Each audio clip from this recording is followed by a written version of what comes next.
This is the C.O.I.L class of insightful learning, quarter 2, and we are entering episodes. Probably we could try to do at least 3 or 2 in this one because I might change the arrangement for some reason. If I remember correctly, we're on L at least starting off, and that would make this episode 12. L and 12. And then we could do 2 or 3 episodes. We could end up going. And I have time for this because it's not like a long time, anyways. But we're gonna go with that, and then at least 2 or 3 episodes or a few more for the next set. You can arrange your own later over that course. So this is the third part of this 6-part series or so in this playlist of C.O.I.L. Strategy teaches strategy C.O.I.L. That's kind of complicated.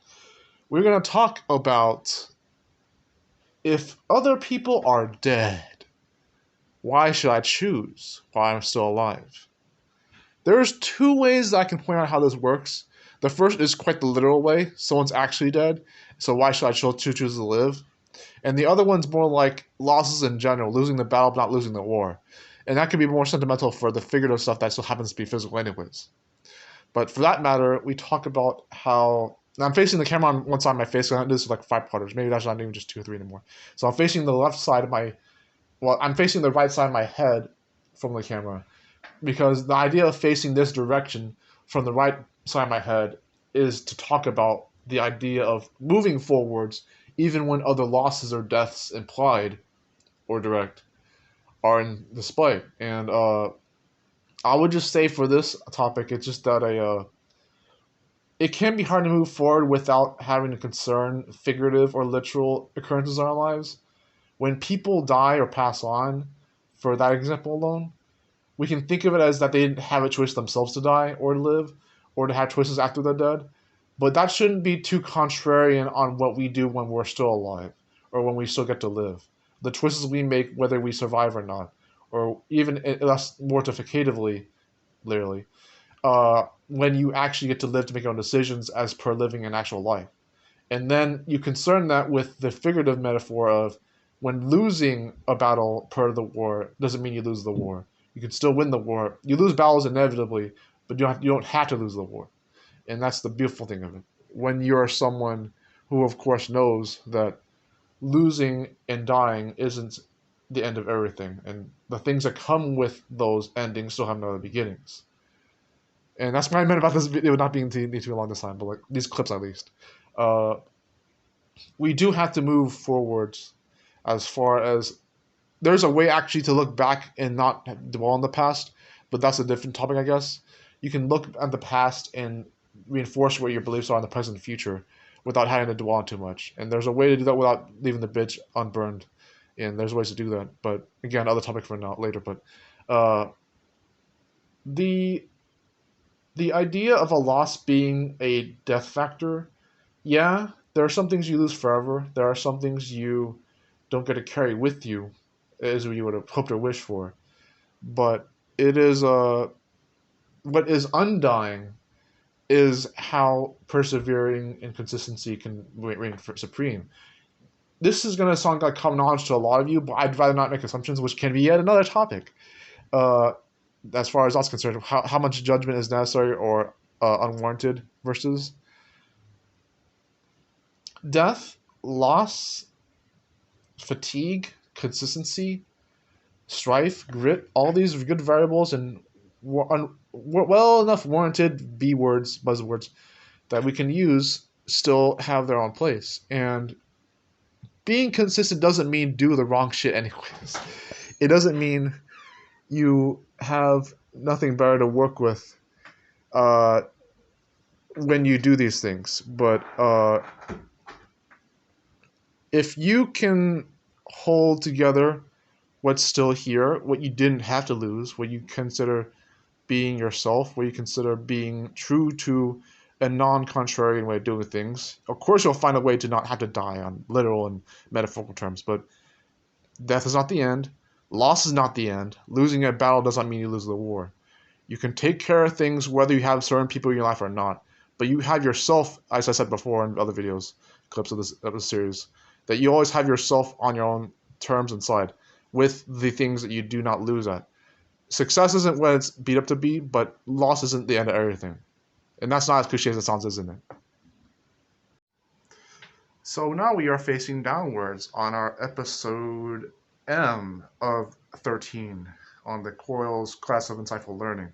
We are yet again facing downwards because who wants to see me in my sweatpants? But yeah, seriously though, I'm gonna face it downwards because the angles of this certain part, quarter 2, is supposed to resemble the facets of perspective and angles, and we work with that because in the next 2 to 5 episodes or 2 to 6 episodes, whatever, we're working with this because it resembles perspective and angles of learning, and that's why insightful teaching is done this way for this series. It's like the first quarter being the one where I had all 6 parts of my facing my face thing in my room. The second quarter, first quarter, I mean, this quarter 0 and quarter 1. Quarter 1 being the one where I had all the angles around the house, and this is angles on myself still, but around different parts of myself. So you can imagine, best believe, that holding this for 5 minutes is not going to be an easy task.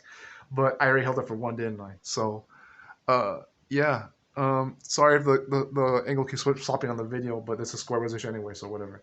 Do I even know what topic this is? I kind of... how about we cover something that relates to this angle, which is going to be something like... Because I could have done the chakras, the crown chakra or the heart chakra, stuff like that. That could be too spiritual for someone who's coming here for psychological reasons. But I was going over spiritual stuff throughout the series anyways. If I'm not too late to say what the topic would be, or whatever, we'll actually talk about torque. Because I'm turning the chair, right? We'll talk about torque. Now, when we think of circles and cycles and loops and spiral staircases, there's a good way to emphasize how a spiral staircase doesn't mean you're going in circles in life. You have cycles in karma, because karma is not even the same as revenge.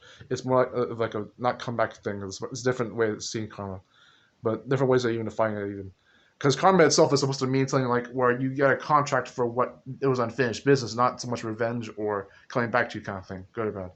The idea being that you have the spiral of life being where if you do not have to worry about repeating a cycle or a lesson you didn't learn yet, you will come to that lesson over time to learn it over time until you do. That's not to be hard on that, but when you are able to learn that lesson, that's how you can move forward. Spirals and circles and loops do not mean you repeat things for the wrong reasons. You can go with certain aspects of life and stages without actually repeating them completely. And that just means you come back to those stages to reaffirm those perspectives and what you learned from them since then. But I would actually say, and this angle's weird, I'm sorry, but I would just say that for the last 2 minutes, that, yeah, I'm going to turn this to. It matters how you repeat a cycle, because you don't want to do the same thing over and over again for consistency reasons and not even know what it was worth doing. There's a good way to quit, and there's a bad way to repeat an action, as you can imagine. But yeah, hopefully this isn't too irritating to look at. I'm just experimenting, honestly. But this topic wasn't easy to understand, but I didn't give a definition. Oh, one more thing, by the way. We'll throw this in as a bonus for this episode. The idea of simplicity being undefined and the idea of complexion being its own freedom. I mentioned this a little bit before, complexion and complexity, complications. The reason that complications can also be beautiful and simple and freeing is because the same way that simplicity is undefined beauty and simplicity and freedom, we do this with different ways of living. People want you to know that simplicity is possible, but people want to also believe that complexion is inherent. And there's a way to balance this out too, as a balancing act for most things in life. Not necessarily everything, for top-notch effort and tabooing other things, as I don't explain that easily myself, but it's just its own thing. The reason, however, that you want to be someone, insightful thinker-wise, who can care that your cycles are leading you towards a greater purpose. For someone like me whose idea of results is weird, thinking about results being not always useful but still necessary, and that still means progress is inherent whether you're in stasis or not, which is not supposed to be possible. The circle of your own life is where you are and where you stand with your own things. This didn't have a topic, did it? I'm sorry. But yeah, that's my point. That wasn't a loophole. That was just me talking about something without giving a definition. Simple, right?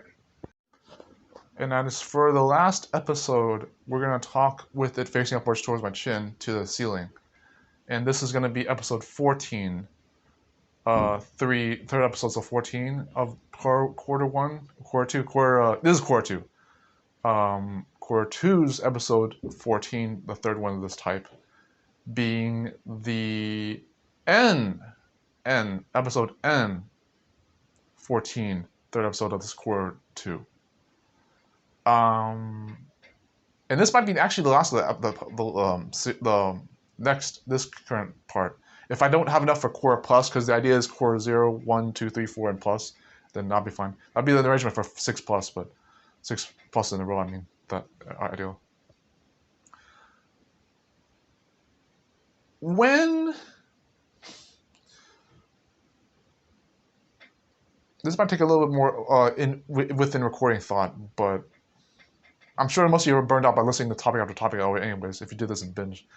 But that's kind of why the relaxed episode of the first part, where 0 was actually kind of necessary, is directed on that.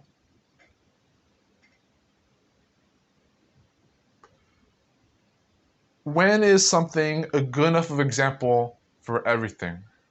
When we focus on what we communicate, we're thinking about one thing out of many, or else it's not being communicated. That's just the standard that works with the law of society. When something's enough of an example to resemble something else specific, and it's not even trying to be everything at the same time, but it's so demanding of what it looks like it means that it looks like it means something else anyways. There are some really awkward moments in life where you give an example to back up your argument, and the example overrides the argument as something else completely. And some of you already know what I mean when I say that, but it's like it can be awkward. I remember I got 2 minutes, nice. This happens because people will see more value and emphasis on the example itself, what it seems to mean, compared to the argument. And sometimes we forget how intense we are in general. So when we make an example that overrides the argument that we make, and instead of backing it up directly as a concrete example, it ends up being its own argument. And it's like it differentiates from the actual topic. And it's like this is sometimes frustrating for people like me to deal with this, where you don't want it to override, but there's another saying that if a conversation goes into a different direction, even if it is off tangent, off topic, it still allows it to be free flowing, and that free flowing nature should be encouraged in the first place. It enables creativity and innovation, intuition. And if you don't get to finish a thought, it's kind of like how I mentioned before in other videos, how you don't have to have an ending to have an understood process for some like fictional shows and all that, movies and TV. Same thing with actual conversation. If it doesn't end on the way you want it to, it's okay, as long as it's not a process. Doesn't mean it doesn't need an ending or a beginning to be better structured or pleasant, but those things are crucial, as you can imagine. Again, it's wonderful how that works. We actually could end up on that note, because this is going to be a shorter part. Quarter 2 is going to be significantly shorter, because I don't want to end this off on behind 6, but maybe ahead of 6 might be a little awkward of the quarters. There's no such thing as more than 4 quarters, but that's the idea: 0 quarter, 0 quarter plus, and other ones. So what can I say that throws off rail this topic? Because this topic is about the same idea in itself. Well, what if I said, to back this idea up, something like corniferous is broccoli and cauliflower? It sounds like it has nothing to do with this topic, but let's say it backs this up, and then you're still worried about the fact that I mentioned vegetables. Those vegetables override now my philosophical take on something that's theoretical and abstract. Those literal real world vegetables and veggies now override what I said philosophically in a very non-concrete way, non-discrete. That can be a bit emotionally disparaging, but do you see that as a net loss just because it lost the point of the argument? When sometimes people even say more than 2 examples, and this is the second example that does not compare well with the first example, that makes people get lost anyways. This happens all the time, to be fair, where you think of an example and it makes people even wonder what the main point even was. And this happens to people. It's not that bad, honestly, in my opinion. But when you make one example, and it shouldn't have to be late by having 2, but it ends up being confusing for the argument to begin with. And like I'm saying, sometimes examples are their own examples. But when you have an argument that needs an example to be reinforced and it goes backwards, see that as a net win, because your example ends up being its own argument for a good reason.